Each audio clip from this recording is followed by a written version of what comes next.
Selamat berjumpa kembali dalam layanan audio Sahabat Seperjalanan. Hari ini adalah hari Rabu 25 Februari 2026. Tema renungan saat teduh kita dengan judul Buyung yang Terpecah. Firman Tuhan terambil dalam Yeremia 13 ayat 12 sampai dengan ke-14. Buyung anggur yang dipecahkan. Katakanlah kepada mereka firman ini. Beginilah firman Tuhan Allah Israel. Setiap buyung harus dipenuhi dengan anggur. Dan jika mereka berkata kepadamu, masakan kami tidak tahu betul bahwa setiap buyung harus dipenuhi dengan anggur? Maka katakanlah kepada mereka, beginilah firman Tuhan, sesungguhnya seluruh penduduk negeri ini akan kupenuhi dengan kemabukan. Para raja yang duduk di atas tata Daud, para imam, para nabi dan seluruh penduduk Yerusalem, aku akan membantingkan seorang kepada yang lain sampai mereka hancur. Bapak-bapak dan anak-anaknya, demikianlah firman Tuhan. Aku akan membinasakan mereka tanpa belas kasihan, tanpa merasa sayang, dan tanpa ampun. Mari kita berdoa. Bapa yang di dalam surga, kami melihat tentang kemarahan Allah yang dinyatakan di dalam Yeremia 13 ayat 12 sampai 14. Namun kemarahan Allah ini adalah kemarahan dalam rangka untuk mengasihi dan sebagai sebuah peringatan bahwa segala sesuatu ada batasnya. Batasnya adalah sikap dan keputusan manusia. Dalam nama Tuhan Yesus kami berdoa. Amin. Shalom sahabat seperjalanan yang dikasihi Tuhan, buyung yang dipecahkan. Kalau kita membaca dalam Yeremia 13 ayat 12 sampai 14, lalu kita tidak sandingkan dengan bagian-bagian Alkitab yang lain, kita bisa mengambil kesimpulan ketiga ayat ini seakan-akan Allah sedemikian kejam. Mengapa? Karena buyung itu adalah gambaran daripada orang Yehuda dan Yerusalem. Itu akan dipecahkan. Bahkan firman Tuhan berkata, aku akan membantingkan seorang kepada yang lain sampai mereka hancur, bapak-bapak dan anak-anaknya. Demikianlah firman Tuhan. Aku akan membinasakan mereka tanpa belas kasihan, tanpa merasa sayang, dan tanpa ampun. Kalau hanya berbicara tentang ayat 14 ini, seakan-akan kita bertemu dengan Allah yang sedemikian kejam. Main marah, main membantingkan, main menghancurkan. Buyung adalah gambaran daripada manusia, yaitu diri kita sendiri atau juga hati manusia. Namun kemarahan Allah sesungguhnya esensinya adalah bukan untuk membinasakan. Esensinya bukan Allah tidak berbelas kasihan. Esensinya bukan Allah tidak sayang. Dan esensinya bukan Allah tidak mengampuni. Justru karena Allah sayang, justru karena Allah ingin mengampuni, lalu mengingatkan peringatan ini.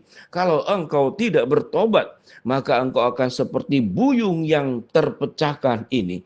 Kalau kita melihat logikanya, apakah ada Allah merancangkan buyung itu dipecahkan? Tidak demikian. Seluruh penciptaan dari awal penciptaan, kita diciptakan menurut gambar dan rupa Allah. Kalau kita adalah seperti buyung, diciptakan menjadi buyung yang indah. Apa itu buyung? Buyung itu wadah yang terbuat bisa dari tanah liat, bisa juga di dalam tradisi orang-orang Timur Tengah dari kulit hewan ataupun dari kayu. Tetapi bagian yang dipecahkan di sini adalah buyung yang terdiri dari tanah liat. Jika kita tidak kemudian berbalik kepada Allah, hidup kita kemudian hancur-hancuran, sesungguhnya bukan Tuhan yang menghancurkan, diri kita sendiri yang menghancurkan. Kalau kita belajar ada beberapa kemudian peristiwa panjat tebing, seringkali manusia ingin mendekati hal-hal yang bahaya. Panjat tebing itu harus melalui pengamanan yang sangat luar biasa. Saya pribadi pernah memakai tali panjat tebing itu untuk turun dari mercusuar yang ada di Pulau Edam di Kepulauan Seribu. Pada waktu itu saya mengikuti yaitu Bina Kader Pendeta. Jadi melewati latihan fisik seperti militer. Talinya itu dikatakan itu kuat untuk bisa satu mobil. Jadi menahan satu mobil kalau bobot badan kita manusia di bawah 100 kilo. Tentu mobil berkali-kali lipat dan itu kuat. Apalagi manusia cuman katakanlah di bawah 100 kilo. Maka itu baik. Tetapi ada orang yang dengan sengaja tidak mau memakai pengamanan lalu memanjat tebing. Tujuannya tentu untuk membuktikan dan menantang nyali. Seyogianya kita kalau tidak mau diikat oleh Tuhan, dibimbing oleh Allah, yang hancur siapa? Yang hancur kita sendiri. Allah sudah memberikan pengamanan, perlindungan lewat firman Allah, nasihat-nasihat, tuntunan, aturan, kita diberikan panduan, jangan ke kiri, jangan ke kanan, mengikuti petunjuk-petunjuk yang sifatnya adalah petunjuk untuk memberikan keselamatan.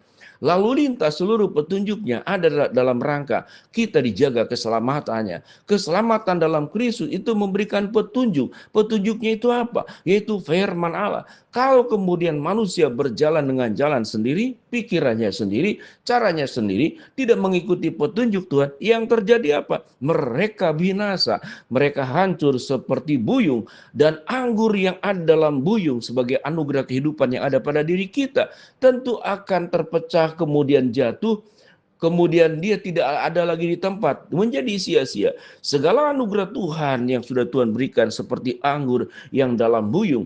Tapi kalau buyung yaitu diri kita sendiri, hati dan hidup kita tidak jaga dengan baik-baik, maka semua anugerah yang di dalam diri kita akan tertumpah keluar dan tidak ada gunanya dan tidak ada manfaatnya buat diri kita masing-masing. Mari sahabat seperjalanan, kita jangan menjadi buyung yang dipecahkan oleh Allah. Jaga rumah tangga kita, jangan menjadi rumah tangga seperti buyung yang retak, pecah, hancur-hancuran. Jaga juga karakter kita, jangan menjadi karakter yang rusak, hancur-hancuran, karena kita tidak memiliki karakter ilahi, kita tidak memiliki buah roh dalam setiap kehidupan kita. Mari kita jaga juga setiap kepercayaan yang sudah diberikan kepada kita di dalam pekerjaan, di dalam bentuk uang, di dalam bentuk kepercayaan apapun. Jangan sampai kepercayaan itu menjadi retak, pecah, berkeping-keping karena kita tidak bisa menjaganya. Oleh sebab itu sahabat seperjalanan, jagalah buyung hidupmu, jagalah hatimu, jagalah pikiranmu. Jagalah perasaanmu, jagalah ucapanmu, jagalah hidupmu. Jangan sampai terpecah karena mengapa? Karena kita tidak menjaganya dengan baik. Kehidupan akan memberikan keselamatan di dalam Kristus Yesus yang memberikan kehidupan kekal, tapi kehidupan kita pun akan terselamatkan sewaktu kita hidup dalam kebenaran. Orang percaya bisa menghadapi masalah, bisa menghadapi problem hidup, bisa menghadapi bencana, bisa mengalami sakit penyakit, bisa mengalami musibah, tapi tidak bisa memecahkan buyung kehidupan kita. Mengapa? Karena kita tetap hidup di dalam kebenaran, menjaga setiap kepercayaan yang sudah Allah berikan kita dengan sebaik-baiknya.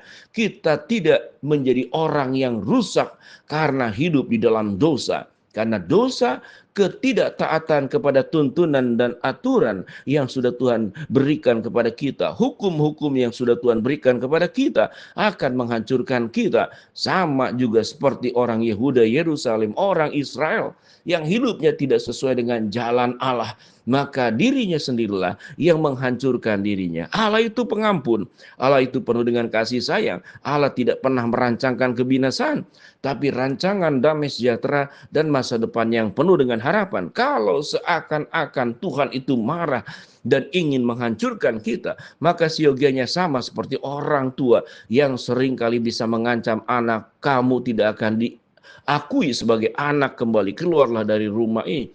Tapi bukan itu tujuan utamanya. Tujuannya karena untuk mengingatkan, biarlah kita menjadi buyung yang utuh dan bukan buyung yang dipecahkan. Kita berdoa.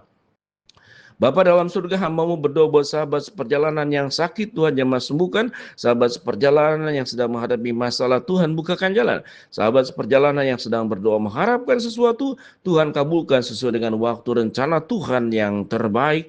Di dalam nama Tuhan Yesus, biarlah kami menjadi buyung yang utuh dan bukan buyung yang pecah. Amin.